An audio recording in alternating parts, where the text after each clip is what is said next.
अस्सलाम वालेकुम क्लास।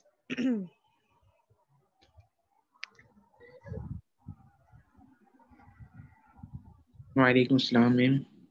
सब लोग ज्वाइन कर लें तो फिर स्टार्ट करते हैं।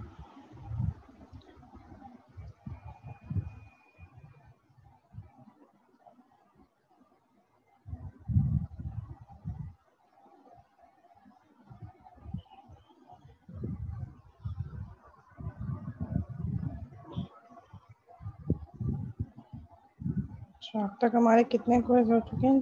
3। आज जो होगा वो क्विज नंबर 4 होगा। Yes, quiz number 4। Okay,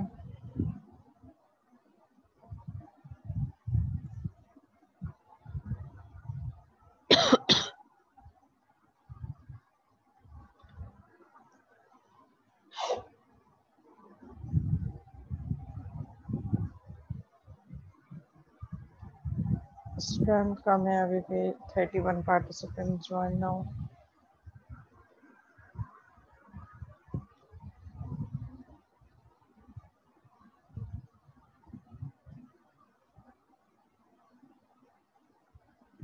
quiz का टॉपिक जो हमने लास्ट क्लास में पढ़ा था, ओवरलोडेड ऑपरेटर ओवरलोडिंग, वो भी हो सकता है, और जो हम आज पढ़ेंगे वो भी हो सकता है। It depends.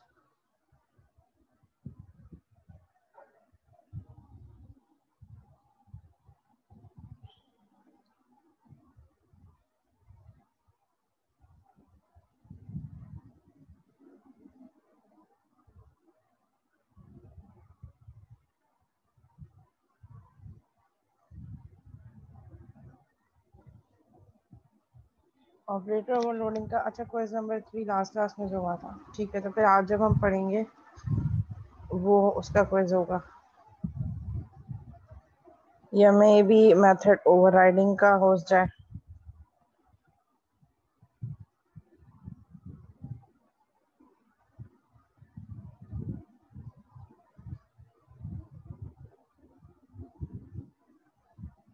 प्रैक्टिस टाइम कहाँ मिलता है क्विज में?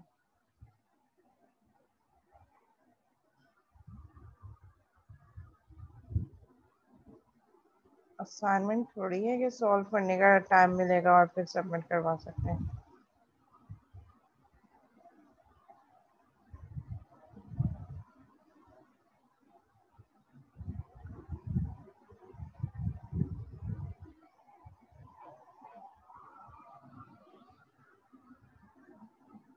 जी जी, प्रोजेक्ट से रिलेटेड क्या बात पूछनी थी?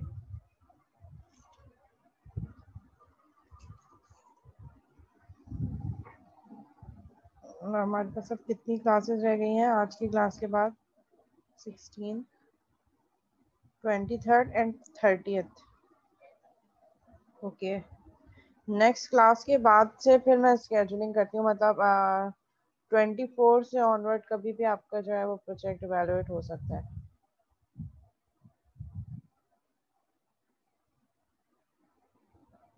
जी जी, आपने अलग से करनी है इनहेरिटेंस, बाय डिफॉल्ट इनहेरिटेंस नहीं। वो तो जो हो रही है सो हो रही है, इसलिए मैंने आपको कहा था कि जो फ्रंट एंड वाला काम है, जब आप फॉर्म क्रिएट करते हैं तो फॉर्म 1, फॉर्म 2, फॉर्म 3 तो ऑटोमेटिकली इनहेरिट हुए होते हैं फॉर्म की क्लास से।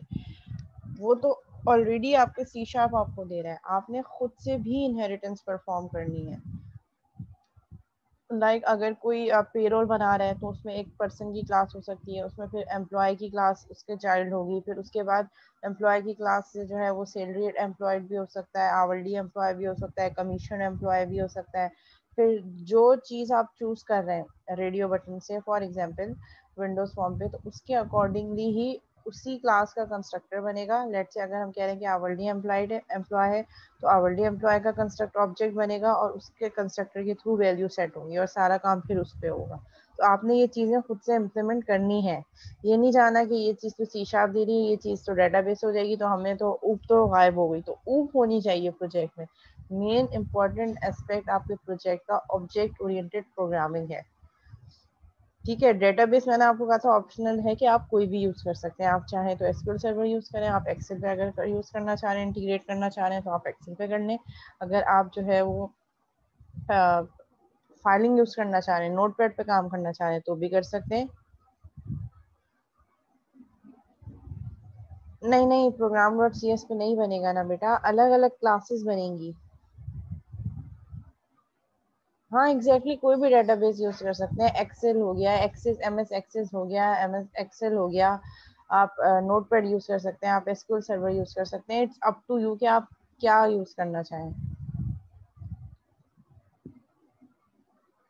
मैंने ही कहा था कि जब आप विंडोज फॉर्म पे काम करेंगे तो आपके लिए एसक्यूएल सर्वर ज्यादा सूटेबल होगा as compare to Notepad. Notepad पे आपको बहुत ज्यादा एक्स्ट्रा ऑर्डिनरी एफर्ट करने पड़ेंगे, तो अगर आप कर सकते हैं तो कर लें, क्योंकि उसमें टाइप ऑफ प्रोजेक्ट पे भी डिपेंड करता है कि आपके प्रोजेक्ट का टाइप क्या है। अगर सिर्फ आपने डेटाबेस से डाटा उठाना है या उसमें कुछ सिग्निफिकेंट चेंजेस भी करनी है, हाँ एसक्यूएल कर लिया, इट्स गुड। मेरा कंसर्न जो है वो मेरा कंसर्न जो है वो ऑब्जेक्ट ओरिएंटेड प्रोग्रामिंग की इम्प्लीमेंटेशन है। आपने फ्रंट एंड कैसा बनाया है, आपने जो है वो पिक्चर्स कौन सी लगाई है, एज सच मेरा उस पर ठीक है वो चीज़ अपीलिंग लगती है कि यूजर इंटरफेस क्या है, but this course is not HCI, human computer interaction का कोर्स नहीं है ये ऑब्जेक्ट ओरिएंटेड प्रोग्रामिंग का कोर्स है, ना ही ये डेटाबेस का कोर्स है। डेटाबेस सिर्फ और सिर्फ डाटा को रिट्रीव, स्टोर, एडिट करने के लिए यूज होगी। एग्जैक्टली आपको अलग अलग क्लासेस बनानी पड़ेंगी ना, अलग अलग क्लासेस बनेंगी, हर क्लास में अलग अलग मेथड होगा। मेथड होने के बाद आपके पास जो है वो डिफरेंट मेथड्स के थ्रू जो विंडोज फॉर्म पे आप काम कर रहे हैं उसके अकॉर्डिंगली वो मेथड्स कॉल होंगे जो आपने क्लास में बनाए हैं, तभी तो ऊप इम्प्लीमेंट होगी। ये तो मैंने आपको बहुत पहले बताया था, जब हमने एक सेशन प्रोजेक्ट से रिलेटेड रखा था, मैंने आपको तभी बताया था कि आप किस तरीके से काम करेंगे।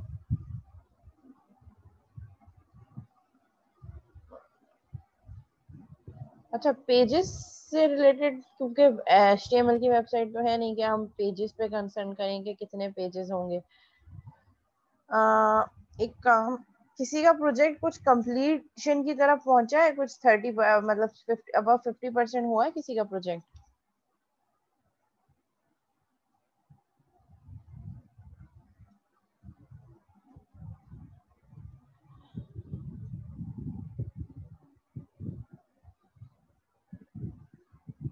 जी अब्दुल्ला, मैंने आपको अनम्यूट कर दिया है।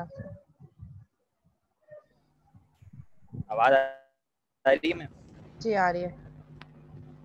ये पूछ रहा था कि क्लासेस तो बनेंगी लेकिन अलग अलग सब फॉर्म के पीछे तो नहीं क्रिएट करनी ना, एक ही मेन फॉर्म में, तो उसमें क्लासेस डालूंगा मैं आप बोल रही हैं अलग अलग क्रिएट करनी है अलग क्लासेस, अलग क्लासेस बनाए, मतलब एक अलग अलग क्लासेस बनाएं, और एक फॉर्म, अगर आपका एक ही फॉर्म है तो उस फॉर्म में उन अलग अलग क्लासेस का according to the selection object बनेगा। ही मतलब प्रोग्राम डॉट सी एस में सारी क्लासेस नहीं डाल सकता? प्रोग्राम डॉट सी एस में तो आप जो है वो मेन मेथड होगा ना उसका। अगर आप एक ही, मतलब आप ये चाह रहे हो कि एक ही पेज पे या एक ही फाइल के अंदर मल्टीपल क्लासेस हो तो आप कर सकते हो, लेकिन क्लासेस अलग अलग होंगी। लेट्स से पब्लिक क्लास, इसमें एम्प्लॉय, ओपन एंड क्लोज, उसी क्लासेस के तो अलग, नीचे फिर नेक्स्ट क्लास, फिर उसी के नीचे नेक्स्ट क्लास, हाँ ऐसा कर सकते हो आप। यही पूछ रहा हूँ मैं, एक मेन क्लास बना के सब उसमें डाल क्लासेस, ठीक है मैम। ठीक है।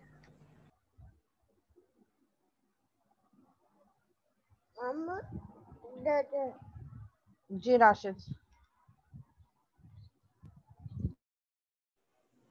मैम ये बोल रहा था कि अपने प्रोजेक्ट के अंदर जो है ना, जो आपने मुझे रिक्वायरमेंट चीजें कही थी कि डिलीट का ऑप्शन होना चाहिए, अपडेट वगैरह का, तो ये सब चीजें मैंने उसके अंदर विंडोज फॉर्म के अंदर लगाया, और बाकी जो उसके कॉन्सेप्ट्स थे, ये इनहेरिटेंस वगैरह ये सब चीजें, ये मैं कंसोल के अंदर लगा रहा हूँ, मतलब एक विंडोज फॉर्म का और एक कंसोल बेस। तो मैम कोई मसला नहीं है? विंडोज फॉर्म पे यानी कि ये add update delete through Windows form हो रहा है, उसमें ऊप नहीं लग रही? Yes ma'am. नहीं, ऊप तो उसमें लगानी है मतलब ना। सिंपली, नहीं, मैं आपको तो पॉइंट मैम वो समझ ऊप गई कि क्या कंसोल हो रहा है। कंसोल पे।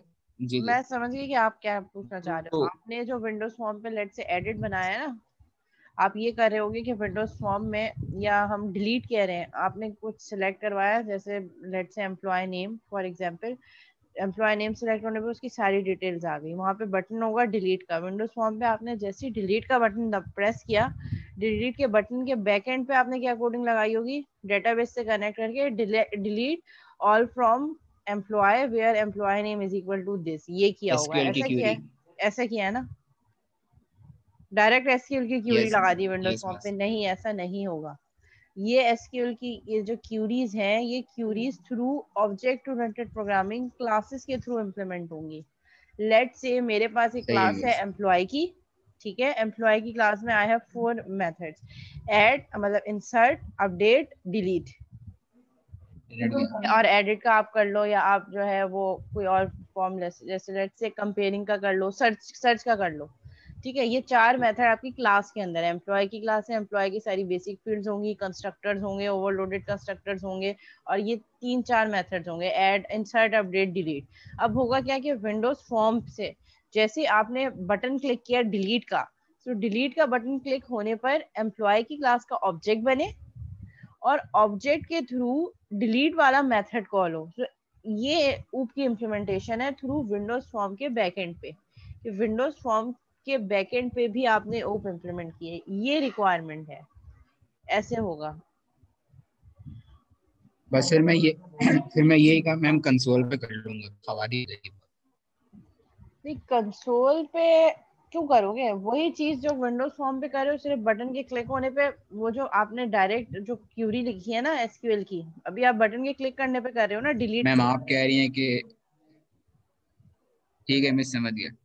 ठीक है, वही कोड जो आपने बटन के क्लिक होने के पीछे जो क्यूरी डाली है एसक्यूएल की, वो क्यूरी आप यस बटन मैम। के क्लिक होने से उठाओ, वहां से उठाकर जो क्लास बनाओ, एम्प्लॉय की क्लास या जो भी आपका प्रोजेक्ट है उसके अकॉर्डिंगली क्लास बनाओ, क्लास के अंदर मेथड बनाओ। अगर डिलीट कर रहे हो क्यूरी तो डिलीट का मेथड होगा, अगर इंसर्ट कर रहे हो तो इंसर्ट का मेथड होगा, but with in a class.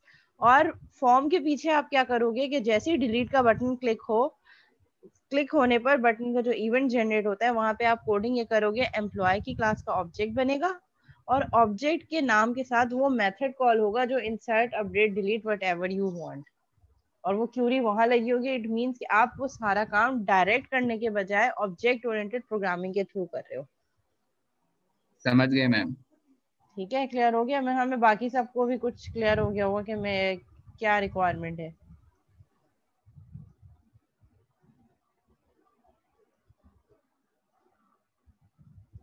अच्छा, जमशेद का क्वेश्चन है। जी जमशेद।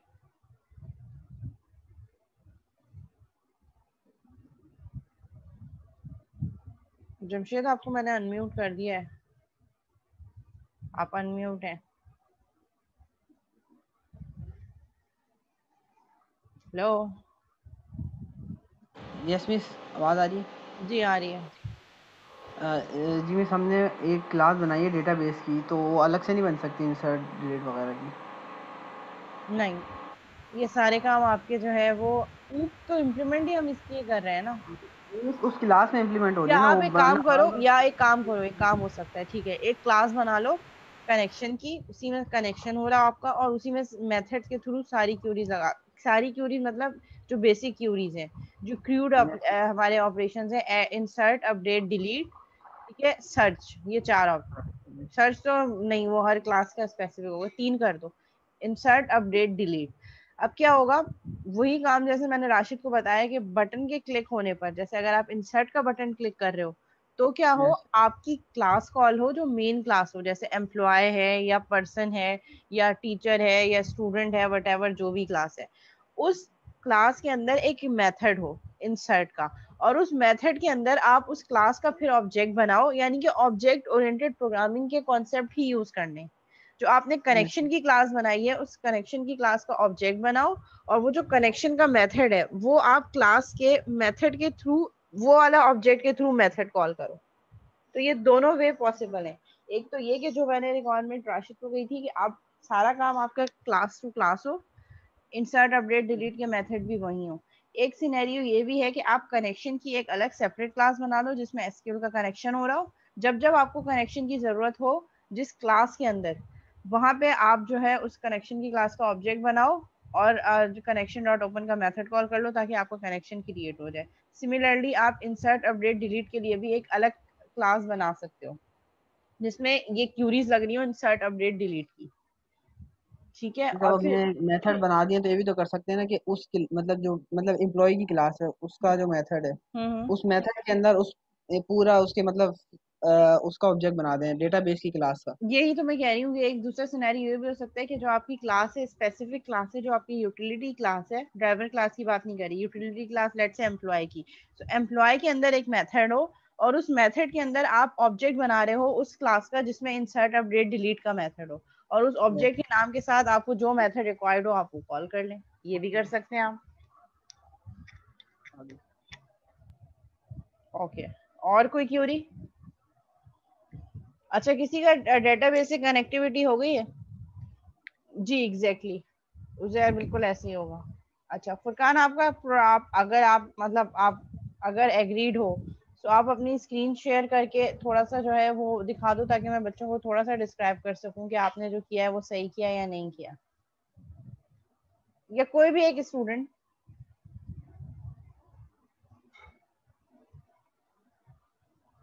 अच्छा ठीक है, और कोई और जिसका डेटाबेस कनेक्ट हुआ है? जमशेद, हमाद, आप लोग कह रहे हैं कि आप लोगों ने किया हुआ है, तो अगर कोई शेयर करना चाहे तो इफ़ यू डोंट माइंड तो आप दिखा दें, अपनी स्क्रीन शेयर कर दें।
एक मिनट।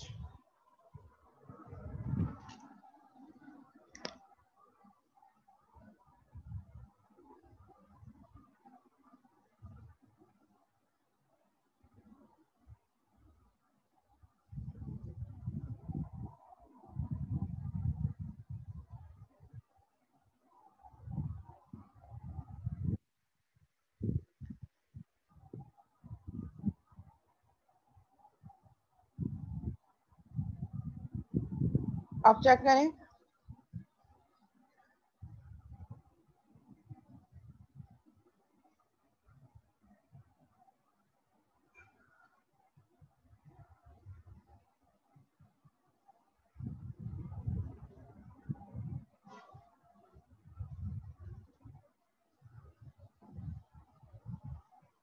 जी क्लास सबके पास शेयरिंग हो रही है?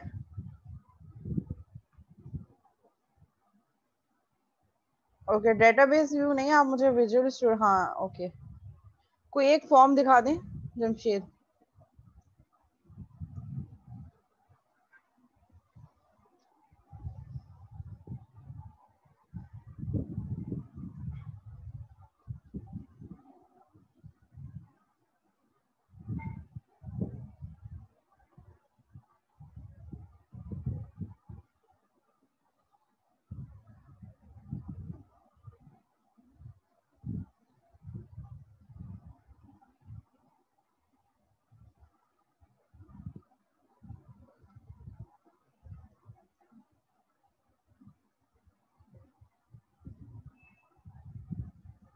ठीक है, ये देखें इन्होंने किस तरीके से किया है।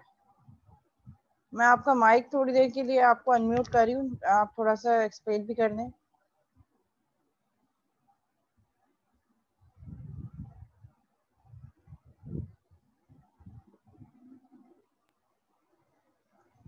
जी जमशेद।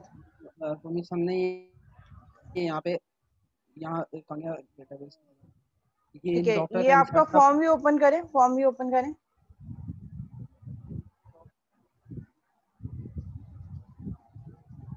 ठीक है, यहाँ पे जब सब चीजें आप एंटर करोगे, एंटर करने के बाद जब इंसर्ट डॉक्टर का बटन क्लिक करोगे, तो इंसर्ट डॉक्टर के बटन के बैक एंड पे जाओ, उसका कोड व्यू।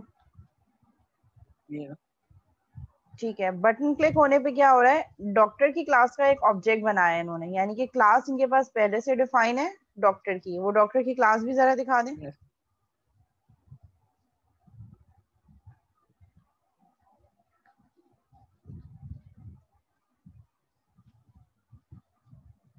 ठीक है, ये डॉक्टर की क्लास है जो पर्सन की क्लास को इनहेरिट कर रही है, तो यहाँ पे इनहेरिटेंस भी आ गई। ठीक है, फिर इन्होंने क्या किया, पब्लिक स्ट्रिंग डेजिग्नेशन, उसकी गेट सेट प्रॉपर्टीज भी इन्होंने सेट कर दी हैं। और फिर उसके बाद जो है इनकी फील्ड्स कहाँ हैं जमशेद? पर्सन की क्लास में होगी ना। पर्सन की क्लास की फील्ड्स हैं। डॉक्टर की अपनी कोई स्पेशलाइज्ड फील्ड भी तो हो सकती है ना, उसकी डिग्री, उसकी डेजिग्नेशन। ये रही मिस, ये रही। This dot designation. ठीक है, बाकी सारी आपने बेस से कॉल देखें, ये सारे वो ऊपरी जो वो हमने कॉन्सेप्ट पढ़े थे, ये सारे इन्होंने इम्प्लीमेंट करके दिखाए। इनहेरिटेंस भी अचीव हो रही है। यहाँ पे हम जो है वो पेरेंट क्लास का बेस कंस्ट्रक्टर भी कॉल कर रहे हैं, और इस क्लास की जो अपनी स्पेशलाइज्ड फील्ड्स हैं, लेकिन वो स्पेशलाइज्ड फील्ड आपने यहाँ डिक्लेयर क्यों नहीं की जमशेद? ये डेजिग्नेशन और डिपार्टमेंट मिस ये आपने ऑटो डायरेक्ट प्रॉपर्टी एक मिनट आपने, और ठीक है, ऑटोमेटिक प्रॉपर्टीज के थ्रू किया। ठीक है, ठीक है, सही है। ठीक है, डिफॉल्ट कंस्ट्रक्टर भी है यहाँ पे, पैरामीटराइज कंस्ट्रक्टर भी है। ठीक है, अच्छा, अब फिर हम यहाँ पे क्या करेंगे, हमने पैरामीटराइज यूज नहीं किया, लेकिन ऐसे ही बना दिया, लेकिन यूज नहीं किया। लेकिन यहाँ पे पैरामीटराइज भी यूज होगा। पैरामीटराइज क्यों यूज होगा? क्योंकि जब आप वहां से इंसर्ट कर रहे हो, तो इंसर्ट करते वक्त वो सारे कंटेंट्स आपके फॉर्म से उठाएगा। ठीक है, text box 1, text box 2, text box 3, उनको वो एक बहुत वेरिएबल लंबा में रखेगा, पैरामीटर का वो बन और जाता है वो ना। वेरिएबल लेने के बाद वो सारा पैरामीटराइज कंस्ट्रक्टर में पास कर देगा इंसर्ट करवाने के लिए। इस तरह किया हमने, नेम प्रॉपर्टी से डेजिग्नेशन। इक्वल कर दिया। अच्छा, फिर इन्होंने क्या किया, बटन जब क्लिक हो रहा है, बटन के क्लिक होने पे इन्होंने क्या किया, डॉक्टर का ऑब्जेक्ट बनाया, और जो टेक्स्ट बॉक्सेस के आइटम्स थे, वो सारे टेक्स्ट बॉक्सेस के आइटम्स इन्होंने यहाँ पे इन प्रॉपर्टीज में रख दिए। ठीक है, और फिर यहाँ पे कोई क्यूरी होगी जो आपने कॉल की होगी। फिर इन्होंने नेक्स्ट क्या किया, डेटाबेस का ऑब्जेक्ट बनाया। डेटाबेस कौन सा ऑब्जेक्ट है? वो कनेक्शन की क्लास है जिसमें इंसर्ट की क्यूरी है। ऐसे ही है जमशेद? Yes miss. ठीक है, उस क्लास का ऑब्जेक्ट बनाया, और इस ऑब्जेक्ट के नाम के साथ इंसर्ट कॉल कर दिया, और उसमें जो डॉक्टर का ऑब्जेक्ट है वो पूरा का पूरा ऑब्जेक्ट पास कर दिया, और वो डॉक्टर के ऑब्जेक्ट में ये सारी चीजें इन्होंने स्टोर करवाई। नेम, जेंडर, डेजिग्नेशन, वो सारी चीजें टेक्स्ट बॉक्स से उठाई, डॉक्टर की फील्ड में रखी। यानी कि डायरेक्ट इन्होंने एसक्यूएल की क्यूरी अभी तक नजर नहीं आई, इंसर्ट इनटू डॉक्टर। ये पहले अभी यहाँ पे ये सारा इन्होंने ऊप का काम कर लिया है। ऊप के थ्रू इन्होंने क्यूरी में डाटा पास करवा दिया। अब हम क्यूरी देखेंगे जो हमारी एक्चुअल डेटाबेस से कनेक्ट होगी। जी जमशेद, अब मुझे आप क्यूरी दिखा दो। ये इंसर्ट की क्यूरी है। ठीक है, इंसर्ट की क्यूरी क्या है, insert into doctor, doctor name, doctor patient, क्योंकि वो जो ऑब्जेक्ट पास हुआ था वो ऑब्जेक्ट के नेम के अकॉर्डिंगली उन्होंने डॉक्टर नेम, डॉक्टर डिपार्टमेंट, वो जो डॉक्टर के सारे एट्रीब्यूट्स है वो सारे यहाँ पे सेट करे, और ऑब्जेक्ट के नाम के साथ सारी चीजें आपके एसक्यूएल के टेबल में जाके इंसर्ट कर दी कि नेम कहाँ रखो, जो डॉक्टर डॉट नेम वो वैल्यू ऐड हो जाए। इसी तरह डॉक्टर डॉट डिपार्टमेंट वो वैल्यू ऐड हो जाए, डॉक्टर डॉट टेलीफोन वो डिपार्टमेंट ऐड हो जाए। और फिर क्या करो, एग्जीक्यूट करो नॉन क्यूरी को। अगर ए की वैल्यू ग्रेटर देन 0 है, मींस हमारे पास ये सारी वैल्यूज इंसर्ट हो चुकी हैं। सो क्या मैसेज बॉक्स शो हो कि रजिस्टर्ड सक्सेसफुली रजिस्टर्ड, ये यूजर रजिस्टर हो चुका है। नहीं तो क्या हो जाए, डाटा इंसर्ट नहीं हो सका, अगर हमारे पास इन क्यूरी में कोई प्रॉब्लम आए तो। ठीक है, सो उन्होंने ट्राई कैच भी यूज किया, और साथ साथ इफ एल्स भी यूज किया कि जब डाटा पे एंट्री हो रही है तो वो साथ साथ हमें अपडेट भी करके बताता रहे। तो इस तरीके से आपने काम करना है।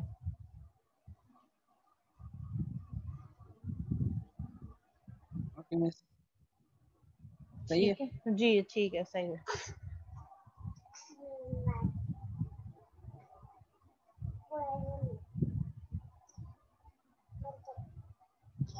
जी क्लास, कुछ आपको आइडिया हुआ कि किस तरीके से काम करना है? इस तरीके से आपने काम करना है, डायरेक्ट क्यूरी नहीं चलानी कि बटन क्लिक हो और क्यूरी चले और डेटाबेस में इंसर्ट हो जाए। फिर ऊप कहाँ गई? ऑब्जेक्ट ओरिएंटेड प्रोग्रामिंग का कोर्स है तो ऑब्जेक्ट ओरिएंटेड प्रोग्रामिंग तो इम्प्लीमेंट होनी चाहिए ना। ये चीज मैंने आपको बहुत पहले कही थी, मेरे ख्याल में मिड टर्म से पहले जो हमने एक प्रोजेक्ट डिस्कशन का जो सेशन रखा था उसमें ही मैंने आपको बताया था कि इस तरीके से आपने काम करना है। अगर इस तरीके से काम नहीं होगा तो फिर मार्क्स तो बहुत कम आएंगे।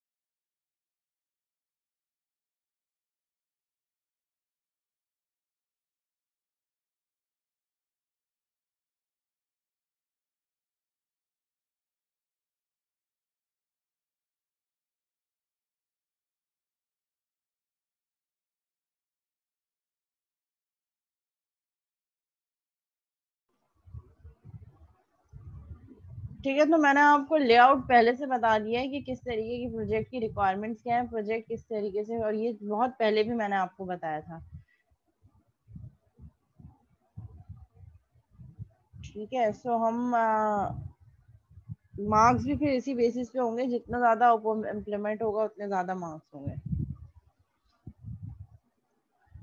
Okay, we are going to start the new topic which is UML class diagram. ये पहले करें कि एब्स्ट्रैक्शन और इंटरफेसेस करना है क्या? एब्स्ट्रैक्शन और इंटरफेसेस पहले कर लेते हैं।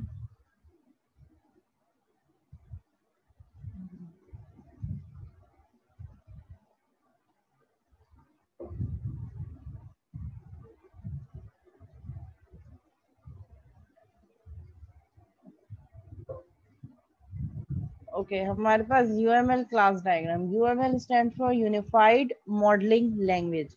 यूएमएल हमें क्या कह रहा है कि हम एक्चुअल इम्प्लीमेंटेशन, ठीक है, प्रोजेक्ट पे एक्चुअल कोड करने से पहले हम कुछ एनालिसिस और डिजाइन करें। ठीक है, अब तो इसका एक कोर्स भी है object oriented analysis and design का।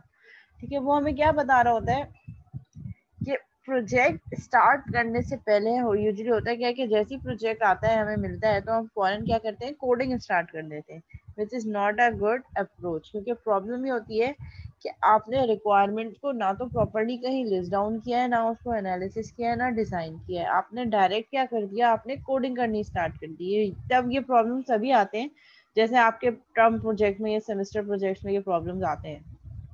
आपने प्रॉब्लम को प्रॉपरली अंडरस्टैंड नहीं किया कि हमने करना क्या है, बस करना स्टार्ट कर दिया। और फिर जब बीच टाइम पे बिल्कुल ये वही सिनेरियो जैसे अभी आप लोगों के साथ हो रहा होगा। ठीक है, रिक्वायरमेंट्स मैंने आपको बहुत पहले ही बता दी थी कि क्या रिक्वायरमेंट्स, लेकिन आपने उन रिक्वायरमेंट्स को प्रॉपरली अंडरस्टैंड नहीं किया, एनालिसिस नहीं किया कि क्या कर रहा है, और डिजाइन नहीं किया कि कैसे करना है। ठीक है, एनालिसिस जो है वो हमें रिस्पॉन्ड करता है कि what should be done, and design क्या कहता है, how it can be done. ठीक है, तो आपने व्हाट एंड हाउ वाला पोर्शन जो है वो रिमूव करके आपने डायरेक्ट इम्प्लीमेंटेशन स्टार्ट कर दी। तो उसमें बहुत ज़्यादा प्रॉब्लम्स ये आती हैं कि जब आपको क्लाइंट चेंजेस की तरफ कह रहा होता है, या वो कह रहा होता है कि मेरी ये रिक्वायरमेंट्स नहीं थी, मेरी तो कुछ और रिक्वायरमेंट्स थी, आपने कुछ और डिज़ाइन की, आपने कुछ और इम्प्लीमेंट किया है, तो वहाँ पे फिर जब आप चेंजेस करते हैं तो फिर बहुत ज़्यादा टाइम कंज्यूमिंग भी होता है, जिसकी वजह से बजट भी इंक्रीज हो जाता है, और क्लाइंट सेटिस्फेक्शन, कस्टमर सेटिस्फेक्शन भी नहीं होती। तो UML क्या कह रहा है, unified modelling language is a set of different modelling languages, जो हमें ये कह रही होती हैं कि जो प्रपोज सिस्टम है जो हम बनाने जा रहे हैं उसको एक्चुअल इम्प्लीमेंट, उसकी कोड करने से पहले पहले हम उसके कुछ स्पेसिफिकेशंस दे दें, कुछ एनालिसिस और डिज़ाइन कर दें कि हमने क्या, कब और कैसे करना है। ठीक है, तो हम प्रोजेक्ट्स को कुछ स्पेसिफिक फेजेस में ब्रेक कर दें और उन फेजेस में हम उसको डिलीवर करें। तो कुछ 17 हमारे पास डिफरेंट 17 जो है वो मॉडलिंग जो है वो डायग्राम्स हैं यूएमएल के अंदर। एक बेसिकली हम यूएमएल को एक लैंग्वेज इसलिए कह रहे हैं because it is a set of 16 to 17 different diagrams. ठीक है, और वो डायग्राम्स डिवाइडेड हैं स्ट्रक्चर एंड बिहेवियल फॉर्म में। ये जब आगे आप OARD पढ़ेंगे होपफुली, और सॉफ्टवेयर इंजीनियरिंग OARD में बहुत डिटेल में आप पढ़ेंगे कि यूएमएल क्लास डायग्राम क्या, यूएमएल क्या होते हैं। उसी की एक टाइप है क्लास डायग्राम। ठीक है, क्योंकि हम क्लासेस पे काम कर रहे हैं, object oriented programming totally focus on objects and classes. तो यूएमएल की हमारे पास एक डायग्राम का नाम है क्लास डायग्राम, जिसमें हम क्लासेस जो बना रहे हैं उसको रिप्रेजेंट कर रहे होते हैं थ्रू डायग्राम। मीन्स हम एक्चुअल कोड करने से पहले पहले क्लास डायग्राम बना लें, ताकि हमारे पास बेसिक फंक्शनैलिटी हमें पता हो। क्लास डायग्राम हमारे पास मौजूद होगी, उसको देखकर हम इम्प्लीमेंटेशन करें जो हमारे लिए ईजी होगी।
हटो।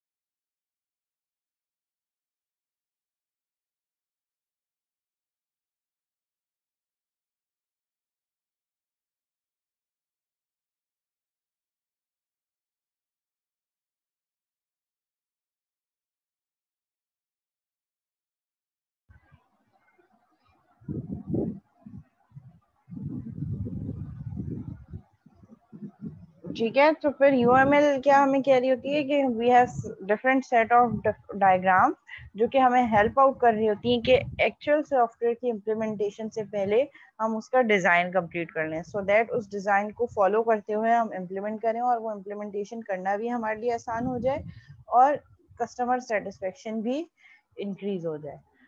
So our class diagram consists of a unique name. सबसे पहले हमारे पास क्लास का एक नाम होना चाहिए, conventionally starting with an uppercase letter, और recommendation क्या है कि हम क्लास नेम स्टार्ट करें with an uppercase letter. A list of attributes, ठीक है, उस क्लास के attributes क्या क्या है, और with data types, ठीक है, int है, double है, boolean है, string है, etc है, और attributes की type क्या है, ठीक है, and a list of methods, ठीक है, और हमारे पास लिस्ट ऑफ मेथड्स है उस क्लास में हम क्या क्या टास्क परफॉर्म कर सकते हैं, ये चीजें आप पहले से अपने पास क्रिएट करके रख लें। लाइक एक कंपार्टमेंट, एक हमारे पास बॉक्स यूज होगा जिसको हम 3 पोर्शंस में ब्रेक कर देंगे। First one represent name of class, second one represent list of attributes and third one represent methods.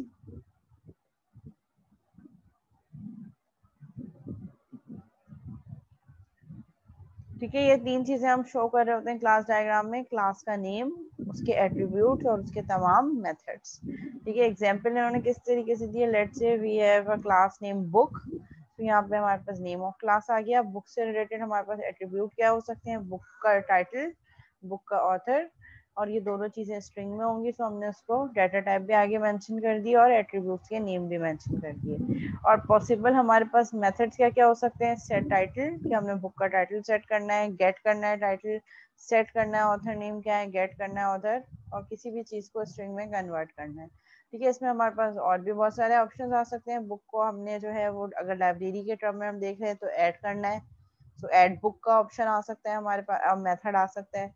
Delete book, library से कोई बुक डिलीट करनी है, रिमूव करनी है तो delete book. So we can add multiple methods and multiple attributes according to our requirements, कि हमारे हम किस सिनेरियो में किस रिक्वायरमेंट में बात कर रहे हैं उसी के अकॉर्डिंगली हम उस पर काम करेंगे। तो first one name of class, second attributes and third हमारे पास लिस्ट ऑफ मेथड्स और ऑपरेशंस।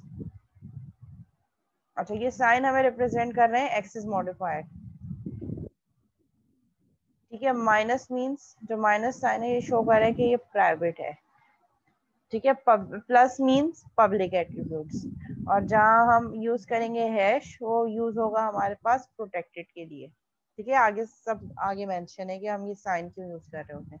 साइन जो है ये हमें एक्सेस मॉडिफायर बता रहे होते हैं कि हम इस डेटा को, जो डेटा टाइप है एट्रीब्यूट है उसकी हमारे पास जो है वो एक्सेस कैसे कर सकते हैं, अगर उसका पब्लिक एक्सेस है, प्राइवेट है, प्रोटेक्टेड है, ठीक है। तो उसके लिए हम ये सिंबल्स यूज कर रहे होते हैं। मीटिंग एंड हो जाएगी, सेम मीटिंग आईडी पे दोबारा ज्वाइन करेंगे, ठीक है। For example it's for an imaginary application that must model different kinds of vehicles, ठीक है। हम क्या कह रहे हैं कि हमारे पास क्लास डायग्राम की एग्जाम्पल क्या है, कि हमारे पास एक इमेजिनरी एप्लीकेशन है जिसको हम इमेजिन कर रहे हैं कि हमने बनाना है, जिसमें हमारे पास डिफरेंट काइंड्स ऑफ व्हीकल्स हैं, ठीक है। सो हमारे पास मेन क्लास किसकी होगी, व्हीकल की। Vehicles such as bicycle, motor bike and cars. So main हमारे पास क्लास कौन सी हो गई, व्हीकल्स, और इसके डिफरेंट हमारे पास कौन कौन सी फर्दर सब क्लासेस कौन सी हो गई, vehicle can be bicycle, a vehicle can be motor bike and it can be cars as well. अब कार्स में भी फर्दर क्लासिफिकेशन हो सकती है कि होंडा है, मेरे पास कर्टस है, ठीक है। सो हम उसके लिए डिफरेंट ऑब्जेक्ट्स यूज करेंगे। सो मेन क्लास व्हीकल और उसकी subclass bicycles. All vehicles have some common attributes, ठीक है। वो कह रही कि जितने भी व्हीकल्स हैं, चाहे वो बाइसाइकिल्स हो, मोटर बाइक हो या कार्स हो, उनके कुछ कॉमन एट्रीब्यूट्स होंगे, ठीक है। और उन कॉमन एट्रीब्यूट्स को हमारे पास क्या क्या हो सकते हैं, स्पीड, कलर, ये वो एट्रीब्यूट्स है जो बाइसाइकिल, मोटर बाइक और कार सबके लिए इम्प्लीमेंट होंगे। And some common behaviour like turn left and turn right, ठीक है। सो ये कॉमन एट्रीब्यूट्स और कॉमन मेथड हमारे पास एक क्लास बन जाएगी व्हीकल की, और व्हीकल की क्लास में हमारे पास एट्रीब्यूट कौन कौन से आ जाएंगे, स्पीड स्ट्रिंग में और उसका कलर भी स्ट्रिंग में। और जो थर्ड का हमारे पास बनेगा, जो सेक्शन ब्लॉक बनेगा, उसमें क्या होगा, behaviour like turn left and turn right. फिर उसके बाद bicycle and motor vehicles are both kinds of motor vehicles. Motor vehicles have engine power and licence, ठीक है। वो क्या कह रहे हैं कि जो हमारे पास एक और क्लास बनेगी बाइसाइकिल की और मोटर व्हीकल की, ठीक है। ये दोनों क्या है, काइंड्स हैं व्हीकल की, यानी कि व्हीकल की ही सब क्लासेस हैं। Motor vehicles have engine power and licence plate number, ठीक है। अब ये क्या बता रहे हैं, जो हमारी सब क्लासेस हैं उसके attributes. While motor bike and car are motor vehicles, ठीक है। मोटर बाइक और कार भी क्या है, मोटर व्हीकल्स की सब टाइप्स हैं, ठीक है। यानी कि मेन क्लास व्हीकल है, व्हीकल से हमने दो उसके चाइल्ड बनाए, बाइसाइकिल एंड मोटर व्हीकल, और मोटर व्हीकल को फर्दर हमने मोटर बाइक और कार में ब्रेक कर दिया। Both motorbike and car have additional attributes and behavior which are specific to those kinds of object, ठीक है। अभी मैं इसको इसी एग्जांपल पे स्टॉप कर रही हूँ क्योंकि हमारे पास लेस देन 1 मिनट रह गया मीटिंग एंड होने में। जैसी मीटिंग एंड होती है सेम मीटिंग आईडी पे हम दोबारा ज्वाइन करते हैं और फिर यहीं से कंटिन्यू करते हैं।